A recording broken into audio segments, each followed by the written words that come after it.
Bonjour à tous, bienvenue sur votre chaîne Enriching Audiobook. Aujourd'hui, nous allons plonger dans le livre L'opposition. Ces enfants qui vous en font voir de toutes les couleurs, de Benoît Hamaranger. Ce livre est un guide essentiel pour les parents et les éducateurs confrontés à des comportements d'opposition chez les enfants. Nous allons explorer pourquoi certains enfants adoptent ce comportement et quelles solutions pratiques peuvent être mises en place pour y faire face. Comprendre l'opposition et l'opposition chez les enfants est un comportement où l'enfant résiste systématiquement aux demandes et aux règles établies par les adultes. Mais pourquoi cela se produit-il? Benoît Hamaranger nous aide à comprendre que plusieurs facteurs peuvent entrer en jeu. D'abord, il y a le tempérament de l'enfant.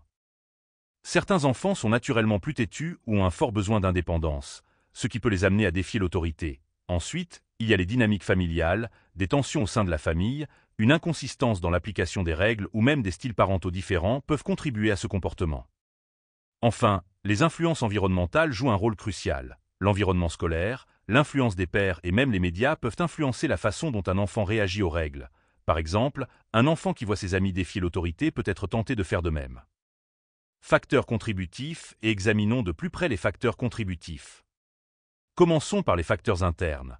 La personnalité de l'enfant joue un rôle important.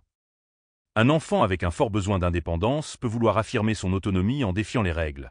Par exemple, un enfant qui se sent contrôlé peut résister simplement pour sentir qu'il a du contrôle sur une partie de sa vie.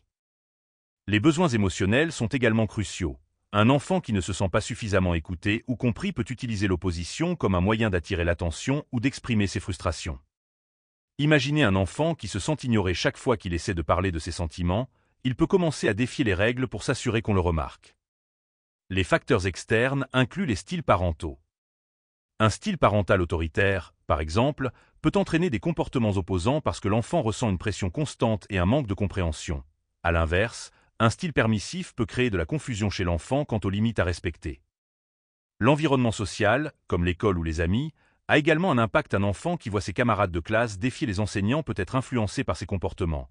Par exemple, s'il est témoin de ses amis qui ne respectent pas les règles et semblent s'en tirer sans conséquence, il peut être tenté de faire de même.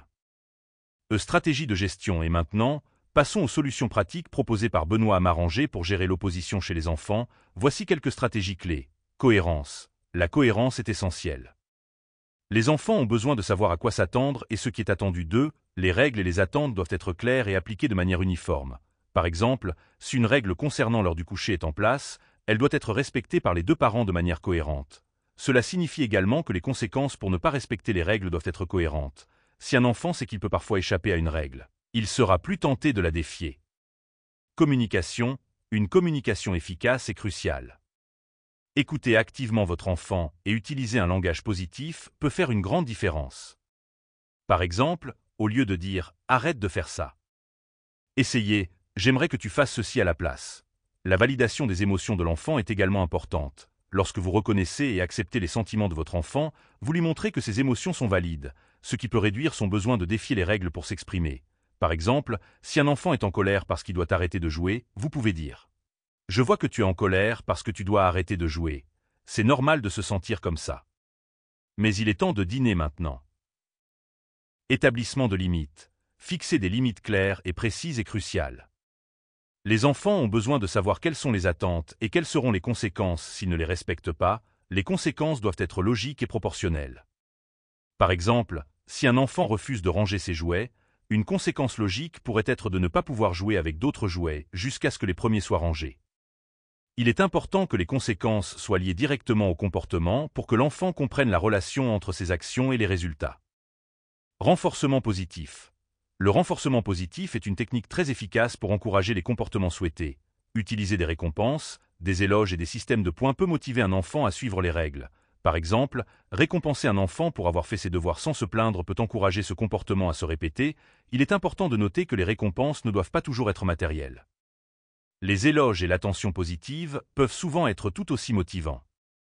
Gestion des crises. Lors des crises de colère, il est crucial de rester calme et patient. Utilisez des techniques de déescalade comme donner de l'espace à l'enfant ou utiliser des distractions. Par exemple, si un enfant fait une crise de colère en public, restez calme et utilisez une distraction comme une activité favorite pour rediriger son attention. Il peut également être utile de préparer des plans de crise avec des étapes spécifiques à suivre pour aider à calmer la situation. Par exemple, établir un endroit calme où l'enfant peut se retirer pour se calmer peut être très utile. Étude de cas. Le livre inclut plusieurs études de cas réels qui montrent comment ces stratégies ont été appliquées avec succès. Par exemple, une famille a utilisé la cohérence et le renforcement positif pour réduire les comportements opposants de leur enfant. Ils ont d'abord établi des règles claires concernant le temps de jeu et les devoirs, et ils ont été cohérents dans l'application de ces règles. Lorsque leur enfant respectait les règles, ils utilisaient des éloges et des petites récompenses pour renforcer ce comportement positif. Avec le temps, l'enfant a commencé à suivre les règles de manière plus naturelle, réduisant ainsi les conflits et améliorant la dynamique familiale. Un autre exemple concerne un enfant qui faisait souvent des crises de colère lorsqu'il devait arrêter une activité amusante. Les parents ont appris à reconnaître les signes avant-coureurs de ces crises et ont utilisé des techniques de déescalade, comme offrir une transition douce en proposant une autre activité intéressante ou en utilisant des distractions positives. Cela a permis de réduire l'intensité et la fréquence des crises. Conclusion et ressources supplémentaires. Et pour conclure, comprendre et gérer le comportement d'opposition chez les enfants nécessite du temps, de la patience et des stratégies efficaces. Benoît Amarangé offre dans son livre des conseils pratiques et des techniques éprouvées qui peuvent vraiment faire une différence. Je vous encourage vivement à lire ce livre pour une compréhension plus approfondie et des solutions pratiques. Vous trouverez également des ressources supplémentaires pour les parents et les éducateurs, tels que des sites web, des livres et des groupes de soutien. Merci d'avoir regardé cette vidéo sur Enriching Audiobook.